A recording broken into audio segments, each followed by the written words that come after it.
Welcome to Mike's Basement. I'm Michael, and this is my introduction to astronomy lectures. Now we are starting on lecture number 4. In this lecture, we're going to learn about the everyday things that we can observe, the motion of the sun across the sky, our seasons, and all those things. So these are the goals for the next 2 or 3 lectures.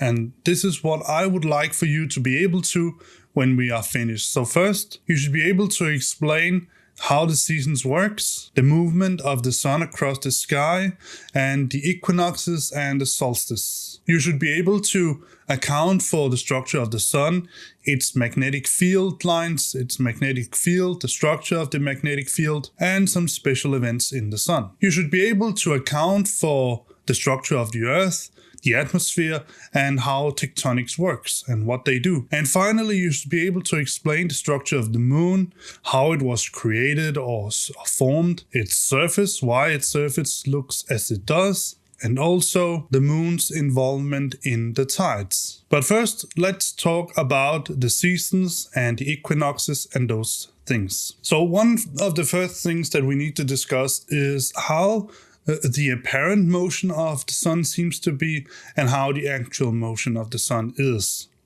So apparently it would seem that the sun would move around the Earth. When I go out and look on the sky during the day, I can see the sun slowly make its way across the sky. And therefore it would seem reasonable for me to assume that it is the sun that is moving and me who is stationary.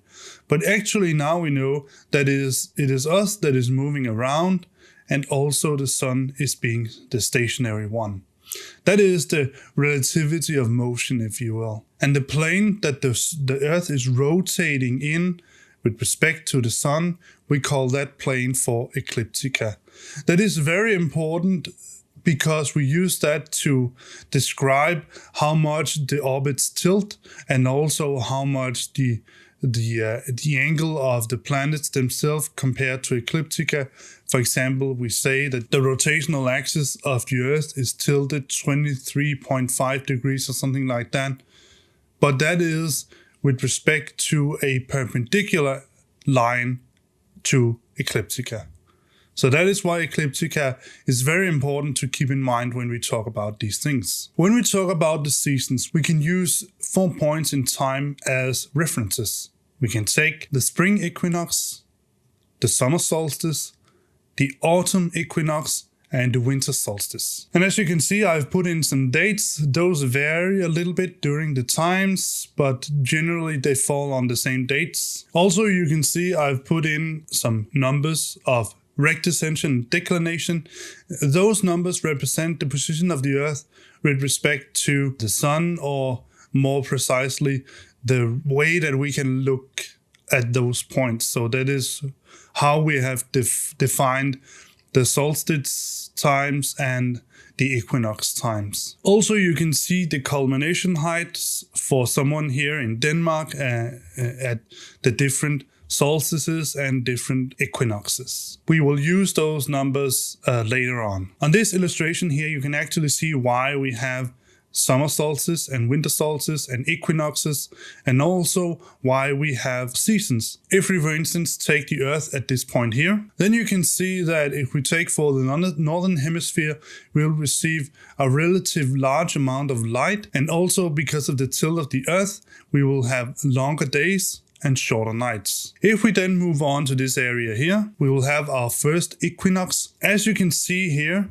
it is almost completely perpendicular to ecliptica, and that is why we have equinoxes here. That is, all on Earth has the same day length and the same night length. If we then move over to this area here, and again take the northern hemisphere as our point of origin, you can see why we have winter.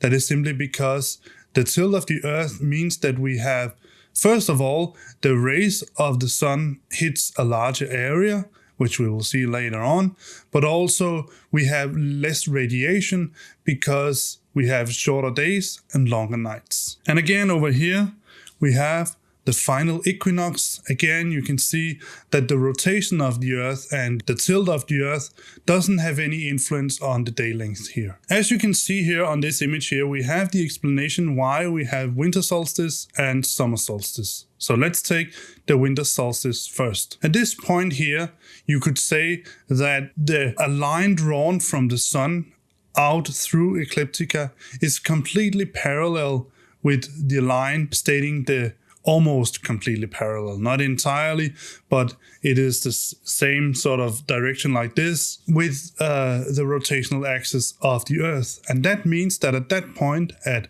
winter solstice, we will have the shortest day we can imagine here at the northern hemisphere, because we receive the least amount of radiation from the sun at that point, and we have the longest night here. The situation is completely reversed if we look at the summer solstice, which is over here. Again, the rotational tilt, the rotational axis of the Earth is in essence parallel to the ecliptica, a line drawn from ecliptica, and that means that we have the highest amount of radiation from the sun at this day, and that is simply the reason why this is the longest day in the year, for the northern hemisphere, that is. It is the complete opposite at the southern hemisphere, of course. As you can see on this image here, where we try to explain the equinox. Here we have a situation in both equinoxes where the rotational axis of the Earth is completely irrelevant in the amount of radiation that we receive from the sun. And that means that at these two particular points at the year, no matter where you live, whether you live in Africa, Australia, Britain, USA or Denmark or wherever you live, you will have the same amount of day length and night length at that particular day. And that is the only 2 days around the year where this happens. When we look at the distances between the sun and the Earth, because the orbit of the Earth is not entirely circular, it is a little bit elliptic.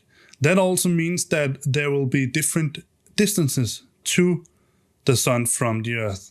And that is what I have depicted here. As you can see at perihelion, which is the time where the Earth is closest to the sun, if you will, it is 174.1 times 10 to the 6 kilometers from Earth, or 0.983 astronomical units.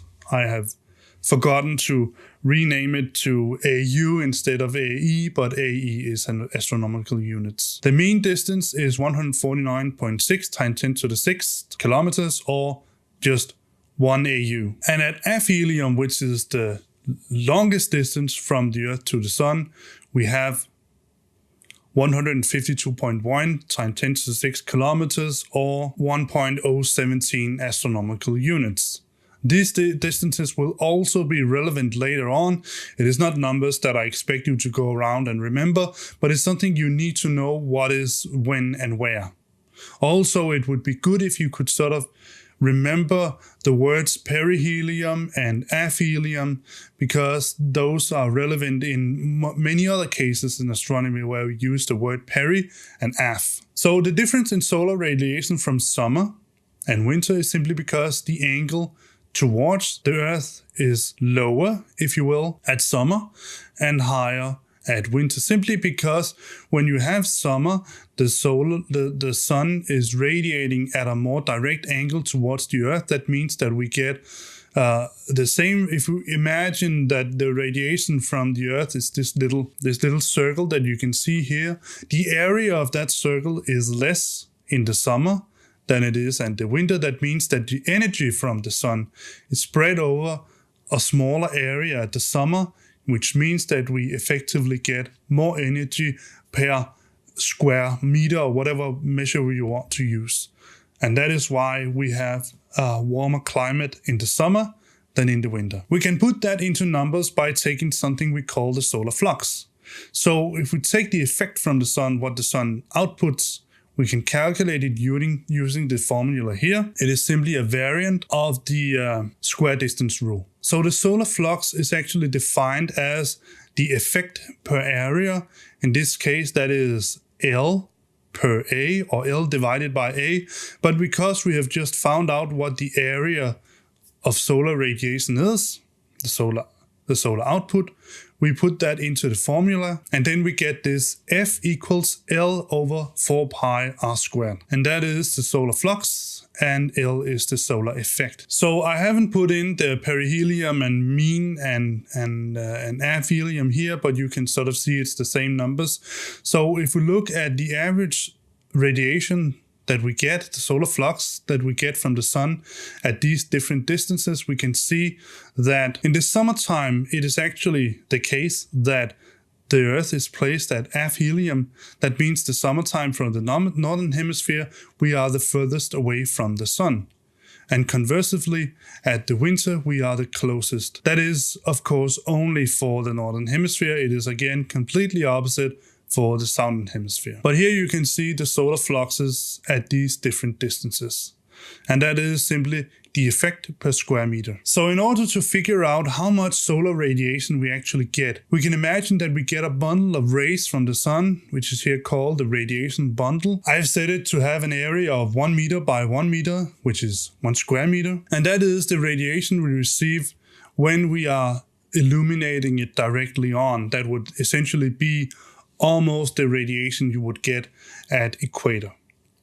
But when we introduce an angle, and we always introduce an angle because the sun is not directly over us, at least here in the northern hemisphere, we need to account that area using the angle. And that is the formula you can see here, where we get the area is 1 over the sine to the angle, because we use 1 square meter as our example. Let's try to calculate the solar flux at summer solstice. And I'm going to read up. I have my screen down here, so I'm going to look down on it and read up, and then I will show you how we calculate it. So, at summer solstice, the culmination angle is 57.5 degrees. I hope you can remember that. Otherwise, you can scroll back in the video and see it again. And the distance is closest to perihelium. The area is then A equals 1 over the sine to 57.5 degrees. That is 1.22 square meters. And the flux is then, I'm sorry, I put in the Danish word for summer.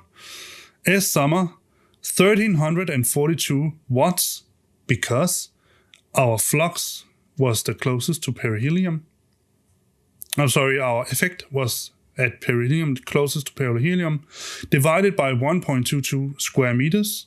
That is 1131.8 watts per square meter. Let's try to calculate the same number at winter solstice. Again, remember, this is the point where the Earth is actually closest to the sun.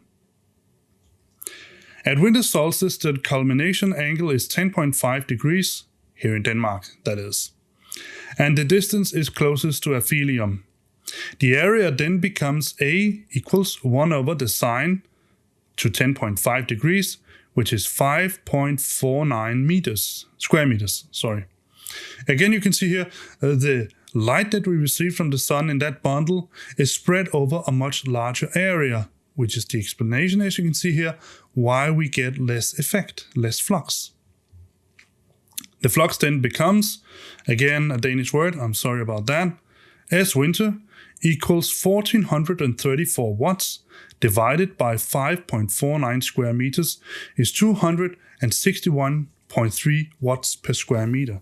So as you can see, because the culmination angle of the sun is much less at winter, and especially at winter solstice, than it is at summer and summer solstice, the effect we get, the solar flux that we receive on the Earth in the northern hemisphere, is much less. And in this case, I've taken Denmark, but you can find your own culmination heights from where you live, and then you can calculate again the same numbers. Again, this would be completely the opposite if we were at the southern hemisphere. Let's continue to the flux at the equinoxes. And again, I'm going to read, and then we're going to talk about it.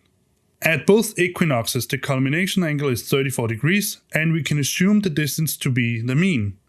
The area is then A equals 1 over the sine to 34 degrees, which is 1.79 square meters. And the flux becomes S at equinox, 1387 watts divided by 1.78 square meters is 775 watts per square meter. So just as we would expect at the equinoxes, we get sort of a mean of those two numbers. I would say it's actually closest to the number at summer solstice, but it's still somewhat lower. I'm going to end the lecture right here. It was a relatively short lecture. I hope that you have enjoyed it. Just as always, if you like this video, give it a thumbs up. And if you want to get notified whenever I put out new lectures on astronomy, then subscribe to my channel and click that little bell, and then you'll get notifications. Other than that, I have nothing more else to say than I hope to see you in the next lecture. And I really hope that you enjoy and learn something from my lectures here. See you the next time. Bye bye.